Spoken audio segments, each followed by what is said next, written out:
Hey, hey, hey, it's AAA Wednesday, which is my favorite day of the week because it's my Q&A session where I'm dropping into the comments and responding to questions you've left me about writing, publishing, revising, drafting, and everything in between. Just this week, the channel surpassed 41,000 subscribers, and I want to thank each and every one of you truly so much. I also want to address the question of where Luca has gone. Don't worry, he's definitely still here, but for some reason he keeps going off into the bedroom as I'm filming these videos. So hopefully sometime soon he will decide to join us again. Before we get into the questions today, just 2 pieces of housekeeping. Number 1, if you could hit that thumbs up button, it's a small, simple thing, but it helps out my channel a lot and I really appreciate it. Number 2, if you haven't yet subscribed, please consider doing so.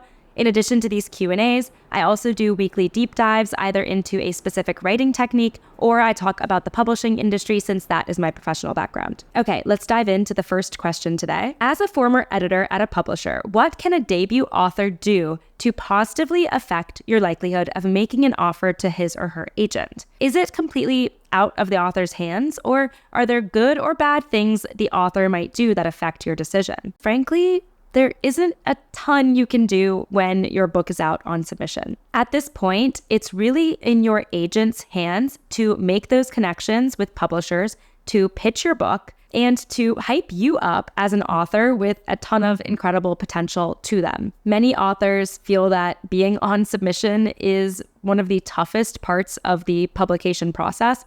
Some compare it to querying or say it's even more challenging than querying, especially because you can feel, frankly, powerless in this situation. You'll definitely want to keep open and honest communication with your agent and ask them if they feel you should be doing anything specific during this time to strengthen your possibilities of getting a book deal. But in general, most authors will either focus on their next book project or just take a break from writing for the time being, or maybe work on building a platform of some kind if that interests them, such as a newsletter or a social media channel. Right now, you're going to have to let your work really speak for itself and trust that your agent is doing everything in their power to present your book in the best possible light. Before you get an offer from a publishing house, you will likely have a conversation with the publishing team, including the editor who wants to acquire your book. That call can be somewhat similar to the call that you likely had with your literary agent before signing them, where you talk about your visions for the book,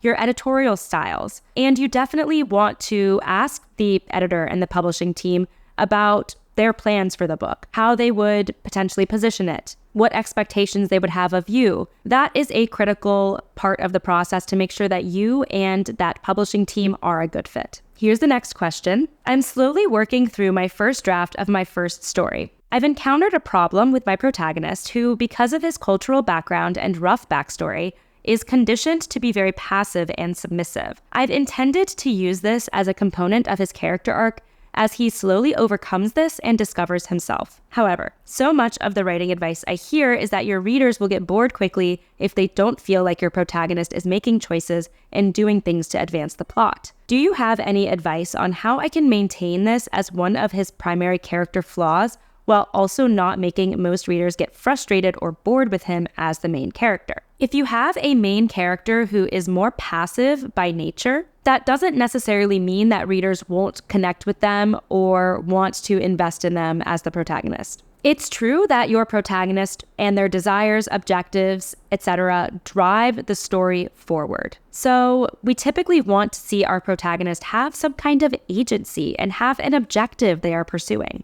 because that makes the reader automatically invested in seeing if they're going to achieve that objective or not. If you have a passive character, however, that doesn't mean they can't have an objective or a desire, right? I recommend still working those objectives and desires and their fears into the story so the reader understands what they want and why they are externally acting in a more passive manner. If we understand where this passivity comes from and what they truly desire deep down, we're still going to feel connected to that character, even if they aren't as active or dynamic as a character with more external agency is. It all comes down to making sure the reader understands why that character is that way and what they truly want. If you've been enjoying my content, I have great news. There is so much more waiting for you on my newsletter website, chapter-break.com. I'm dishing out exclusive interviews with publishing industry insiders and best-selling authors, and they're giving some amazing advice that I don't want you to miss out on. When you subscribe, you'll be getting all of their advice direct in your inbox. And you'll get a bonus My Story self-assessment worksheet. This is a quiz I designed to help you look at your story from a new perspective and see what you could improve on the next draft. The links to download your story self-assessment worksheet and check out my newsletter are in the description. Here's the next question. I have 2 questions. My book has 2 timelines, one past, one present, 20 years apart. So they have the same places and there is some character overlap. I'm actually writing them both together in one document. Is that a good idea? If you envision both timelines and both storylines being part of the same novel, then they should absolutely be in the same document. I could see how drafting them in separate documents could be tempting, but I think putting them in the same document will force you to think about how these storylines are working together from the beginning, which could save you some revision down the line. For instance, you want to be very thoughtful about when you transition from one storyline to the next, and how information is being revealed about the characters in each different storyline, especially because you mentioned there is character overlap. If you keep them in 2 separate documents, the fear is that they will feel like 2 separate stories, when really they should be presented as one if that is your vision. Here's the second part of the question. I also plan on making the story written in an episodic manner with, multiple novellas, short stories,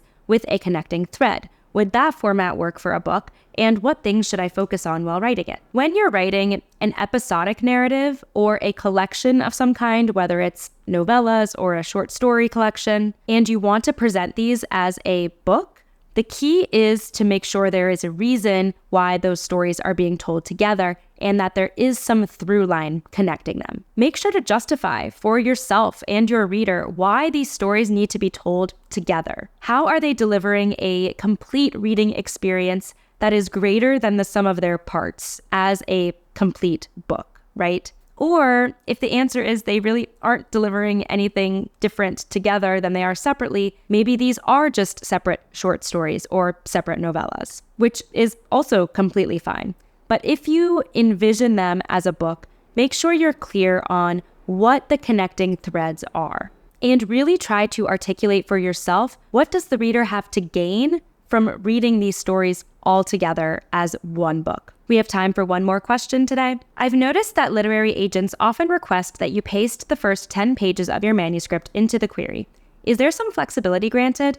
I'm asking because if I insert only the first 10 pages of my manuscript, I'm cutting the action off abruptly. However, if I paste the first 15 pages, it fleshes out a little scenario in my story that captures the feel of my novel. If the first 10 pages of your manuscript cut off abruptly, I wouldn't be overly concerned about that when querying, because agents do understand that they're only asking for the first 10 pages and that it might not fall at a perfect time in the context of the narrative. So they're very used to reading scenes being cut off without it being a perfect rounded ending. I would recommend sticking to the agent's guidelines for what they say to submit to them, rather than sending them a longer excerpt that cuts at a more natural point. Though also know that most agents aren't checking vigorously how many words or how many pages you sent to them. So if there's a line or two that goes on to the 11th page, for instance, that creates a natural break, that is likely completely fine. But they would likely notice if you send them 50 pages instead of